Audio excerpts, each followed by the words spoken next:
Kalian tahu ini apa? Yaps, ini namanya eKTP atau elektronik KTP. Kenapa namanya elektronik? Karena katanya di bagian sini nih, di bawah peta Sumatera itu tertanam chip yang ditanam oleh pemerintah Indonesia. Fungsinya untuk identitas doang. That's it. Umur gue sekarang 30 tahun dan dari umur 18 gue punya KTP ini. Belum pernah sekalipun gue nge-scan chip yang ada di eKTP ini. Kayak unfunction. Padahal guys, kalian tahu pembuatan eKTP ini tuh memakan biaya berapa? 5,9 triliun rupiah hanya untuk embel-embel elektronik yang katanya canggih, ada chipnya, bisa digunakan sekali tap doang. Tapi itu kayaknya cuma mitos, karena gue pribadi 30 tahun belum pernah menggunakan ini. Dan ya, hal ini tentunya berbeda nih dengan di Malaysia. Mereka punya yang namanya MyCard atau IC, bisa disebut dengan IC. Kartu identitas sama sebetulnya. Ada chipnya juga, dan katanya chipnya itu bisa digunakan kalian untuk berbelanja gitu. Terus bisa juga kalian untuk memperoleh subsidi dari pemerintah, subsidi minyak gitu guys. So, di video kali ini aku mau ngebahas soal perbedaan kecanggihan IC dan juga eKTP. Aku tahu perbedaannya bakal ketara banget, tapi di sini kita jangan fokus pada perbedaannya. Di sini kita fokus menambah informasi aja. And ya, tanpa berlama-lama langsung saja kita lihat video sekarang. Tapi Mestur, foto teman gabung channel, subscribe dulu, juga channelnya guys, supaya kalian tidak setiap kali aku video kayak itu. Oke, sekarang kita lihat videonya. Indonesia punya chip canggih di KTP namun tidak digunakan untuk apa-apa. Karena daftar apapun di Indonesia masih pakai fotokopi KTP. Sedangkan di Malaysia mereka tuh menggunakan teknologi dan sistem chip yang sama tetapi sudah terintegrasi secara langsung. Bahkan chip yang ada di Malaysia ini mereka gunakan untuk membatasi pembelian BBM. Jadi tinggal ditempel, BBM-nya langsung disesuaikan ke subsidi dan mereka mendapatkan jatah 200 liter per bulannya. Dan ini tuh sempat viral banget karena disampaikan juga oleh Bang David Alfa Sunarna. Sampai dibahas juga di DPR. Indonesia itu bisa ngabisin anggaran 5,9 triliun rupiah buat bikin eKTP yang ada chip dan biometriknya. Tapi sampai sekarang chip itu cuma nganggur, fungsinya nggak pernah dimaksimalkan teman-teman. Beda sama Malaysia, kartu identitas mereka namanya adalah MyCard. Itu tuh udah bisa dipakai buat beli BBM subsidi, akses bantuan sosial, sampai verifikasi identitas di bank. Semua cukup satu kartu, tinggal tempel aja. Bahkan sekarang mereka tuh lagi kaji buat pakai MyCard juga untuk subsidi diesel. Ketua Komisi 2 DPR ini sendiri bilang kalau sistem administrasi kependudukan kita masih tertinggal jauh dari Malaysia. Negara yang merdekanya 10 tahun lebih belakangan dari kita, tapi bisa lebih maju. Nah, kabar baiknya pemerintah sekarang lagi dorong transisi ke KTP digital yang katanya bakal lebih terintegrasi lagi. Pertanyaannya, kapan chip di KTP kita ini bisa benar-benar berguna kayak MyCard di Malaysia? Gimana menurut kamu, teman-teman? Kalau ditanya kapan, gue gak tahu jawabannya ya. Karena jujur pesimis. eKTP juga pernah dikorupsi soalnya. Aduh. Indonesia menghabiskan 5,9 triliun buat bikin eKTP. Ada chipnya, ada biometriknya. Tapi fungsinya apa sampai hari ini? Di fotokopi. Sementara Malaysia pakai kartu yang sama, namanya MyCard, tapi buat ngatur subsidi BBM. Rakyat Malaysia tinggal tap MyCard di pom bensin. Sistemnya langsung cek identitas, ngecek kuotanya, dan kasih harga subsidinya otomatis. RON 95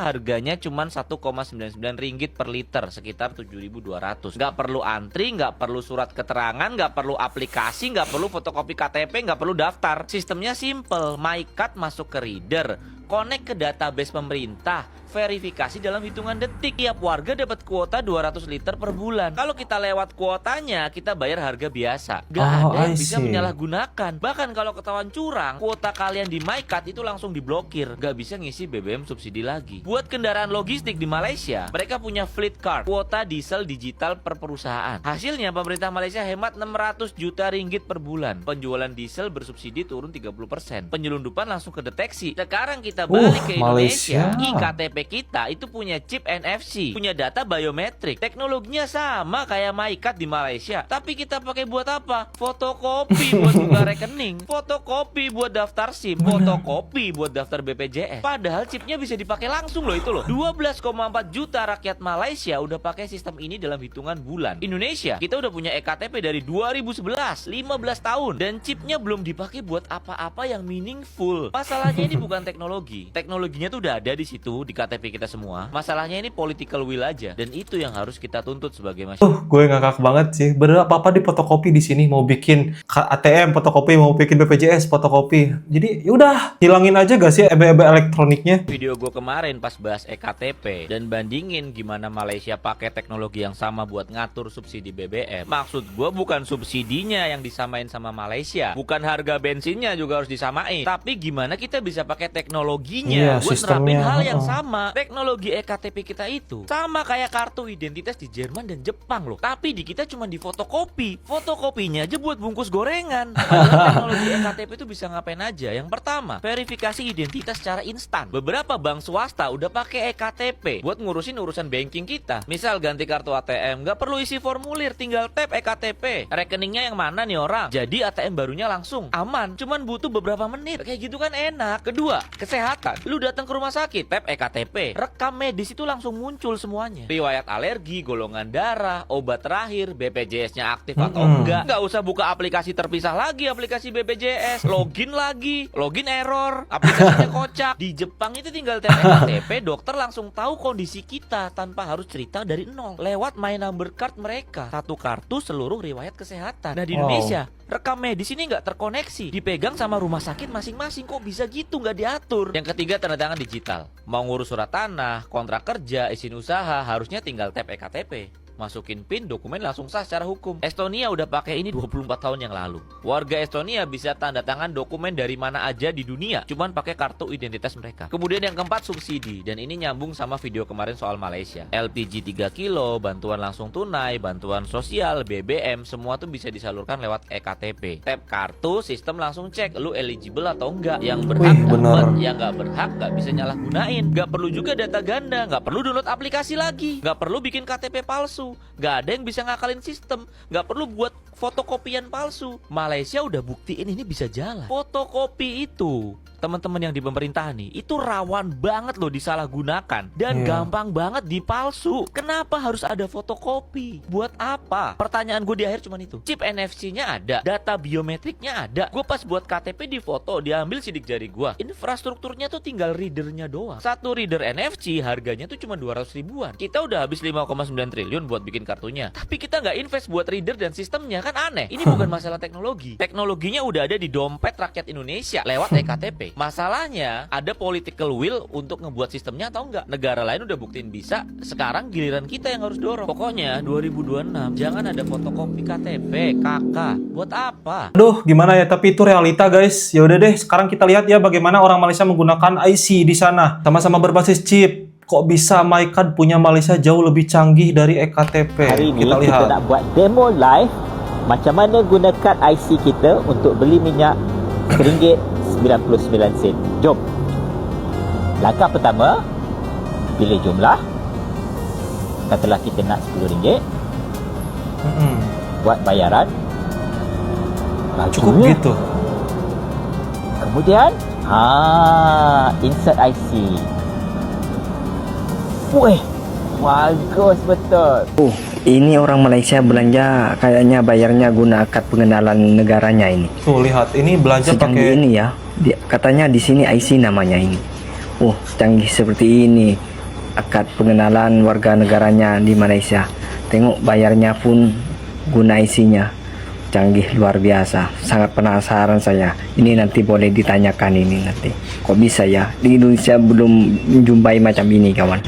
Oke, tadi saya nampak orang Malaysia belanja di market 99, terus dia menggunakan MyCard atau IC. Kalau di Indonesia itu KTP. Saya tanya dulu, bang, tadi awak bayar guna IC macam kalau di Indonesia itu KTP, betul lah? Pakai IC. Macam mana boleh bang? Tengok bang. Saya tunjuk macam ni je lah. Oke, boleh. Oh, macam ini ya. Pakai IC lah. Oh. Dalam ni kita ada ni. Oh, ada saldonya berarti, ada Kerajaan uangnya. bagi lah. Kerajaan bagi ada 100. Oh. Setiap yang mana ada IC dia bagi 100. Oh, oke. Terima kasih. Alhamdulillah walaupun 100 Mereka dapat 100 ringgit Oke lah. setiap bulan kah? Terbaik lah. Wih, best, Kerajaan lumayan sudah lah. bagi terus apa ya, berkualiti. IC-nya itu macam KTP di Indonesia itu di Malaysia luar biasa, bisa diperbelanjakan kawan. Itulah kelebihan IC di Malaysia, berbeda dengan di Indonesia ya. Oke. Kalau korang ada MyCard, korang mungkin rasa kad biru kecil macam benda biasa je, sampai hilang baru nak menangis. Tapi tak ramai manusia tahu MyCard kita ni power gila. Jadi power untuk gila pengetahuan katanya. korang, ni 5 fakta menarik pasal MyCard yang confirm akan buat korang rasa semangat patriotik sikit.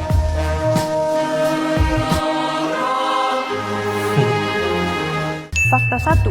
Masa MyCard biochip ni dilancar pada tahun 2001, Malaysia telah menjadi negara pertama di dunia yang menggunakan kad pengenalan sebegini. Bukan tu je, MyCard kita ikut standard antarabangsa ISO IEC, sama taraf dengan negara-negara maju. Bila aku baca benda ni, aku pun macam, I see. Get it? I see. MyCard. Oh, brother, this guy stinks! Fakta 2. Untuk adik-adik yang mungkin lahir lepas iPhone pertama keluar, IC kita sebenarnya dah mengalami banyak evolusi. Pada Mereka tahun dulu kertas saja. 1948 dulu, IC kita literally just kertas je. Kalau bosan boleh lipat jadi origami. Kad plastik biru hanya mula digunakan pada tahun 1960 sampai 1990 sebelum digantikan dengan kad bunga raya dari tahun 1990 sampai 2001. Lepas tu barulah MyCard versi moden ni keluar. Kiranya kalau MyCard ni manusia, dia sama tua dengan moyang korang. Cuma dah makeover berkali-kali supaya masih dianggap muda.